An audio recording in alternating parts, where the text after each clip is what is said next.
Public affairs analyst and a political analyst as well. We've got Evans Ufeli. He is a legal practitioner as well. Very good morning and thank you for being here. Yes. Okay, so I'm sure you must have discussed this, on other platforms and sort of trying to get more details about that. But for the purposes of this particular platform, I would always like to start with personal perspectives and thoughts or views on that issue. The day it came up, the House of Representatives, the Speaker of the House, who was one of the main sponsors of this bill, we know what happened, how it came up. Half the lawmakers didn't have it, they didn't study it. It was what they were trying to pass it hurriedly before all these things came up. But so what were your thoughts at that time, up until now? Well, first of all, I noticed that the speed at which the bill went through first reading. Once a bill is introduced in the House, whether plenary or the different chambers, that is first reading itself. Yes. Okay. And after that was done, an attempt was made for it to also go through second reading. And as at that time, some of the members of the House had complained that they have not even seen the bill. And Parliament is critical, is crucial to democratic engagement and development. Once one person, one lawmaker says, I have no access, I have not seen the bill, it means that the entire constituency, because Parliament is the only arm of government that you have a conglomeration of the entire country. So once one senator have not seen the bill, have no access to the bill, it means that the entire constituency represents have not seen the bill. So you cannot have anything done because you have cut off a part of the country in the law. Okay, so I felt it was a serious oversight. It was bad for democracy, it was bad for the Ninth Assembly, and there was not a good record at all. Then the second part of it is that when Ebola broke out in 2013, 2014, one would have thought that between that time and now, they should have been able to put up a bill. Maybe not fully pass into law, but there should be a bill for which we use the considerable experience we gathered from the Ebola outbreak. Yes. And then by now, we should be talking about a consolidation, okay? And then to have it passed. But here we are, we just woke up. The coronavirus, COVID-19, just hit the world. And then we went online to download a bill or a law from Singapore that was passed in 1977. When Singapore was operating a one-party autocratic system Exactly. that does not reflect the reality of our own existence. That is why you find that where you have the Director General repeatedly, the powers given to him is a reflection of the Lee Kuan Yew philosophy of 1977, where the Director General actually will be the one to suspect, determine that if someone is suspected to be having the disease, then he will detain or make compulsory vaccination.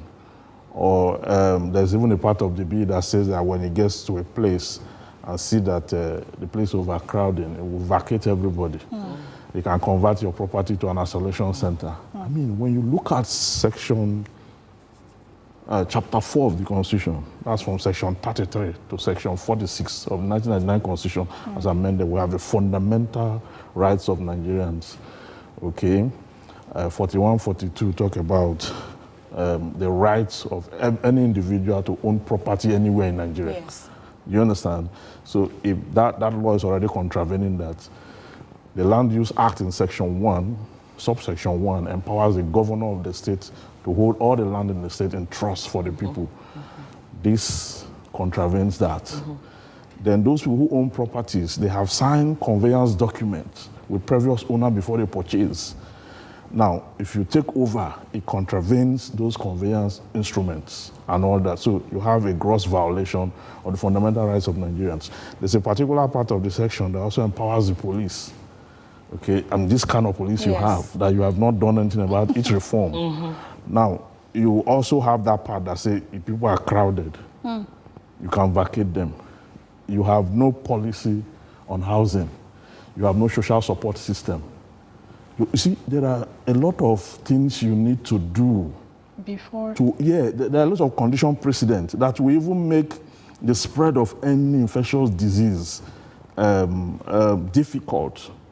Where people live in clustered areas and slums, what have you done about them over the years? Okay, government should be able to provide housing. Government should provide potable water. Government should manage waste effectively. When you are able to manage the environment effectively, then you have solved 50% of the problem. Then when there's an infectious disease, you can have a bill that will curtail the spread by using technology. But here we just jump into the law, take law, that, okay, what we'll do is to enforce. We'll force this, we'll vaccinate you. And there are other underlying stories. There's a back end to this thing because COVID-19 have a capitalist angle. There's a business side of it. There's even an allegation that some of 10 million dollars was collected. It's an allegation. It's an allegation, but it's an allegation. The House have, even the person who raised the issue, an NGO that raised the issue, the guy is being investigated right now, has been invited for questioning in the House, but he did not show up. And then the House of Rep have been so intolerant with this whole thing. I learned yesterday that some journalists were shut out. Yes, they were bad. Do you understand? That they only have NT and one other private station to cover the event. What is that? Is that a public hearing? That's not a public. We can go to court to disband that bill on that alone. On that alone, you're right. You understand? And they can even go ahead and pass it into law. And it will still not be practicable and used, because when it's passed into law, we'll now go to court, okay, to now address all the sections that violates human rights. Just like the Administration of Criminal Justice Act, section 369, subsection 7 has been expunged. Because if you are a judge, you have been elevated. You cannot come back to the Federal High Court where you were before to deliver judgment. That's why Ojus Okalu has been left off the hook, because you have no jurisdiction to do so. So that particular section of the SCJL has been expunged by the court. So if this one also pass, because we are just even making tomorrow, let's even allow them to pass it. Yes, we are going to pass it. We'll go to court, pack all the sections that violate. The law is that the Constitution is supreme. Section 1, Section 1 of the 1999 Constitution says this Constitution is supreme, and this provision shall have a binding force on all persons and authority throughout the Federal Republic of Nigeria. It says if any law is inconsistent with the provision of this Constitution shall prevail. That other law, to the extent of its inconsistency, shall be void. That is the provision of law. So because we have a system that is running against itself. Before you make legislation, you must have a copy of the Constitution. You must look at all the provisions of that law vis-a-vis the provision of the Constitution. Because if any of those provisions runs contrary to the Constitution, you are wasting your time. Absolutely. You are just wasting your time. And it's as simple as that. So I think that the Ninth Assembly should be more circumspect. They should understand that we need a homegrown solution to problems. They are so well paid that they cannot enact a law. It's pathetic. Okay, let me quickly ask a question. Let me very quickly ask a question. I mean, it came to public notice recently that that's also talking about the intolerance of the Nigerian Parliament. It came to notice recently that there is a similar bill in the House of in the Senate, which has passed first reading, that it's it's supposed to be like the controls of the control for infectious diseases bill, but of course differently worded. And this is supposed to cater to parliamentarians. I mean, if they are pushing for a particular bill to be passed for Nigerians in general, why the need for a second bill that addresses just the parliamentarians? I wanted to ask that, but... Okay, so... Okay, you talk about the bill at the upper house. Yes. Which was sponsored by Senator Utazi. Yeah, that is meant to regulate the senators, not Nigerians now. Nigerians, yes. Now, you see, part of the problem we have is that even the senators or the House members that are clamoring for the bills to protect Nigerians were the same House members who refused to submit themselves at the airport for scrutiny, social distancing, and in fact, everything they have in that bill is what they are contravened consistently up until now. Yes. Now, talking about a bill to regulate their conduct. It's called the National Health Emergency Bill 2020. Yeah, the National Health Emergency Bill 2020. For me, I don't see the need for that bill. I don't see the need for that bill because we are supposed to have a bill that the Constitution empowers the National Assembly to make laws for the good governance of the country, for Nigerians. And whatever it is, if they are isolating themselves to get a bill, it will go to no issue. That's what I think, because by the time it's fully blown, okay, people will go to court to challenge whatever it is they are doing. And we should also not forget that in 2018, there was a bill that was passed called the NCDC bill, okay, which already have substantive provision. Okay, it may not have covered the field, you understand? But I think that what they should have done was to rest on that, okay, amend that bill, expand it, or repeal it and have another bill to the effect so that we can now have, we're able to enforce laws.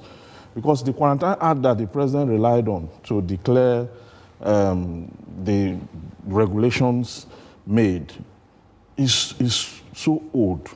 As at the time that bill was passed into law, it was an offshoot of the Clifford Constitution of 1922 because it was passed in 1926. And then even the parliament then had just 4 Nigerians, 3 from Lagos, 1 from Calabar, okay? And their input were not even taken, just to appease their psychology. So we have to do away with that bill and then do the right thing. We don't need to copy any bill from anywhere because we don't have the same peculiarities. We are not going through the same. We are not the same kind of people. Yes. Okay. I'll let you ask a question, Sophie. But we do have a video that we quickly want to view, and we also have someone in Abuja who was part of that public hearing, and he's going to be joining us on Skype, so we can have an insight into what happened. But first of all, let's have the video.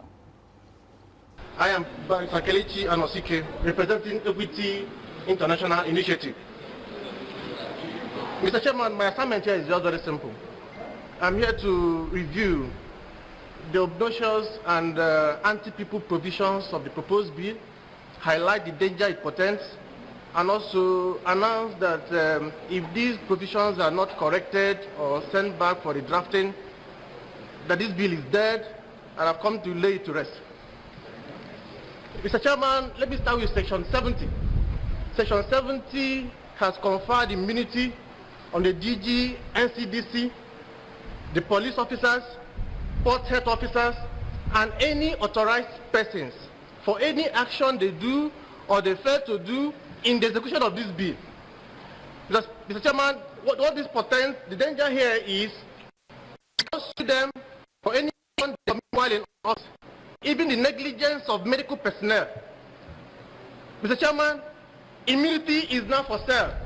If any of you here wants to buy immunity, support this bill, then commit any action, then meet the DG NCDC, pay any fee. He will not say you are one of the authorized persons that in his opinion he suspected as of infectious disease in a particular location and that he authorized you to go there. So why on that mission, you committed that crime or that offense, then you are beyond liability. Nobody can charge you for anything. That's the danger of this. Immunity now is for sale in Nigeria. Mr. Chairman, even the president of the country does not have power to protect anybody from criminal prosecution. The best that Nigeria can do is, if the criminal action has commenced, AG can discontinue. But we've given sweeping powers to the DG NCDC, where he can prevent any authorized person from answering any action or inaction or crime the person committed in course of execution of this bill. That's what we've done, Mr. Chairman. I'll go to the next section. Section 55 provides for state-sanctioned assault on journalists and whistleblowers.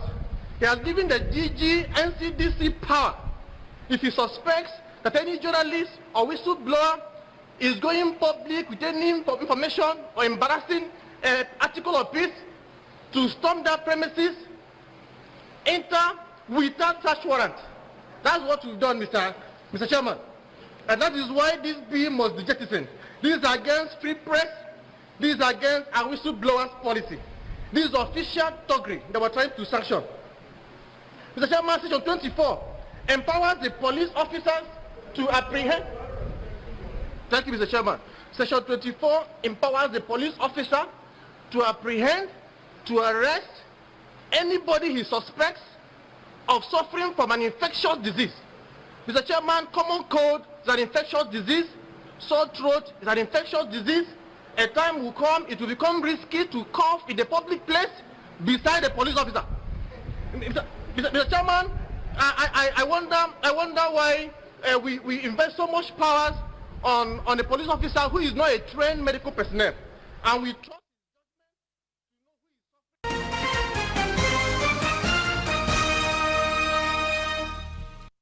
All right, some sights and sounds there from the public hearing that took place yesterday in Abuja. So straight away, and still on that discussion, we are now being joined live via Skype by the convener, Foundation for African Cultural Heritage, Achike Chude. He also is a public commentator. You do know him, and his foundation was also present at that public hearing. Good morning, Achike, and thank you for joining us on this program today. Good morning. Good morning. Can you hear us? Hello? Can you hear us?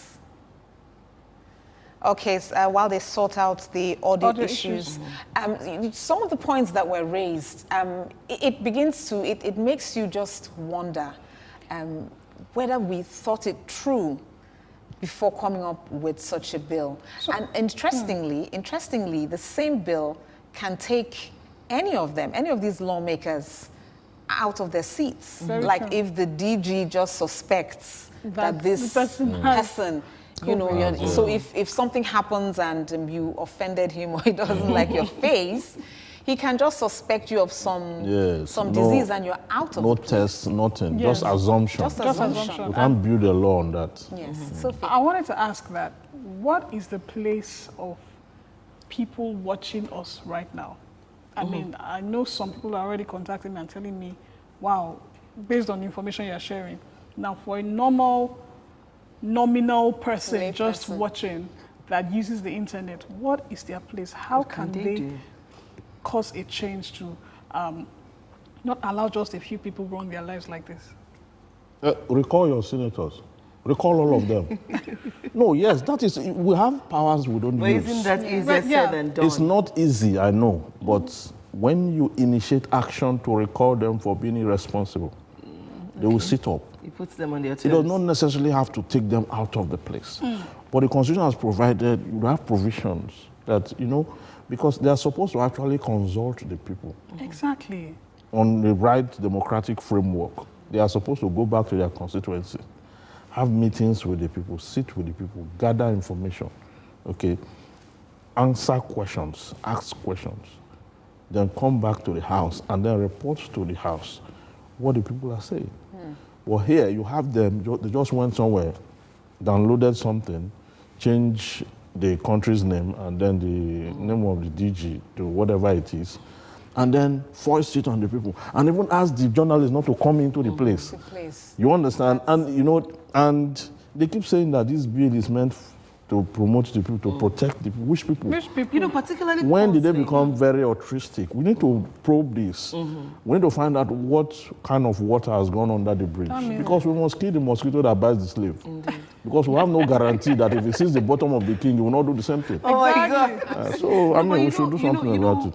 Most puzzling for me is the human rights abuses that are inherent. It's as if the bill is based on, you know, taking away people's rights.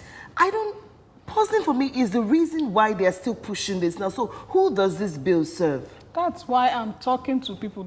See, my generation, they like using the internet, they like using hashtag. These are the things you should be hashtagging. And stop watching reality shows that doesn't affect your personal life. I mean, look at people just planning the lives of other people. Millions and people. There's no thought about how will this affect my next brother or sister? And you are there just watching. You can. Yeah, our involvement in democracy is still very primitive. Very, very. It's still very at the rudimentary level. I mean, in the UK, someone saw Boris Johnson and walked up to him. You are supposed to be in. There's a place he was supposed to be. Was it Botsing or somewhere? And it was telling you are supposed to be. What are you doing here? Exactly. What are you doing here? You know, yeah, we should get to that level where we're able to ask questions. Yes, we will put pressure on them to do the right thing. We don't do anything here. We just allow them to go there. We don't even know them in the first place. Just talk. Yes, they go there, they decide whatever they want to decide, and then pass any law they like, do whatever they want. So until we get to the position where we'll be able to get on them, put pressure on them to act accordingly, to make laws, because that is the only thing they are elected to do. Make laws. They were not elected to go and be plagiarizing laws from other countries and be downloading whatever you like all over the place. All right. You know, sadly, we couldn't take Achike Chude because of some audio issues. So hopefully, we'll take him tomorrow. We understand that the hearing. I think it was yesterday and today. Okay, it was yesterday and today, 2 days. So we'll hope to take him tomorrow so he can give us some insights into what actually took place and where this is headed. But in rounding off, you know, because we're rounding off now, you already asked what can we do in advocating against this on our own if we're not legal practitioners or we don't have the opportunity to attend a public hearing. You talked about recalling of our senators. Is there anything else that we can do? And then also, what do you see happen? What are your projections that are likely going to occur after this? There are a lot we can do. We should support the NGOs. Okay. Especially. We lend our voices on whatever they are doing. We should write articles. Okay. We should also follow the issue up. Not just this issue. There are a lot of anomalies going on. Okay, the issue of even the lockdown. Yes. And the lies they told that they have transferred money to Nigerians, and Nigerians didn't get anything. True. Those lies and all that. We need to follow up that issue because a lot of money left the coffers of the country to address that issue. That I don't know how many people got anything. You understand? Because if you have sold crude oil for 50-something years, 50 years and more, and you are unable to feed Nigerians for 1 week, it's a shame, okay? Yes, it's a shame because in the lockdown, people were not able to access it. So we should lend our voices on this issue. And ultimately, when this bill scales through, I am very sure of that one. I am going to court. There's no, if it ever scales through, I don't need to put much effort. I just pack all the provisions that offends the Constitution and I table it before the judiciary and ask the judiciary to make pronouncement. Let me see how the judiciary will set aside the Constitution to allow this thing to go. All right, so these are the things that we must continue to do to protect our democracy. And this, everyone has to be on board with this. You need to get involved. Do not sit on the sidelines, because whatever is passed will affect you ultimately. We would like to thank our guests today. Thank you so much for being here today and giving us some insights into what happened. So we did talk with Evans Ufeli, legal practitioner, public affairs analyst as well. Thank you so much once again. All right, so we'll go on a quick break. When we come back, there is more, so don't go away.